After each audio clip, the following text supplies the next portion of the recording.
untuk memperkenalkan Pancasila di Malaysia. Tapi dengan persepsi apa sih pengaruhnya Pancasila terhadap penerapan syariat Islam di Indonesia?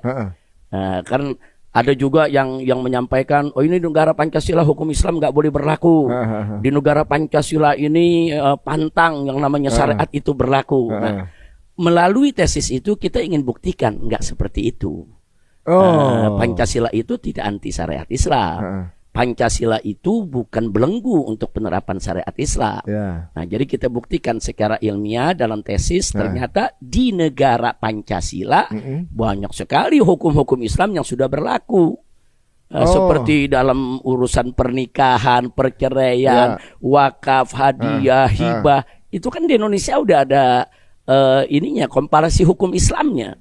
Jadi nggak betul kalau hukum Islam tidak bisa berlaku di negara Republik Indonesia yang berdasarkan Pancasila. Jadi Pancasila itu welcome terhadap hukum Islam, kenapa tidak? Nah, jadi saya masih jadi ingat waktu saya baca isi pidato, redaksi pidato daripada Bung Karno ya.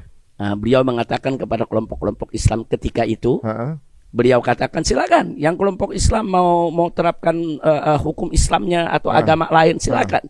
Silakan itu perjuangkan tapi lewat yaitu jalur konstitusional. Artinya perjuangkan itu lewat parlemen, lewat DPR. Kalau DPR udah menyetujui menjadi undang-undang, no problem.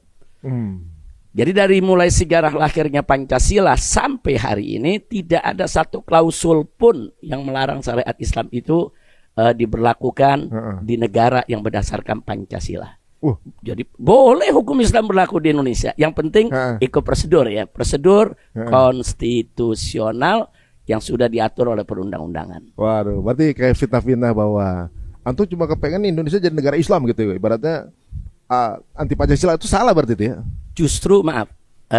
Saya pernah dulu didatangi ada beberapa belas wartawan-wartawan asing dari Jepang, dari Eropa, dari Amerika. Mereka tanya, Habib Rizik, ini Anda mendirikan Front Islam dulu, namanya Front Islam ya, FPI. Ini tujuannya mendirikan negara Islam.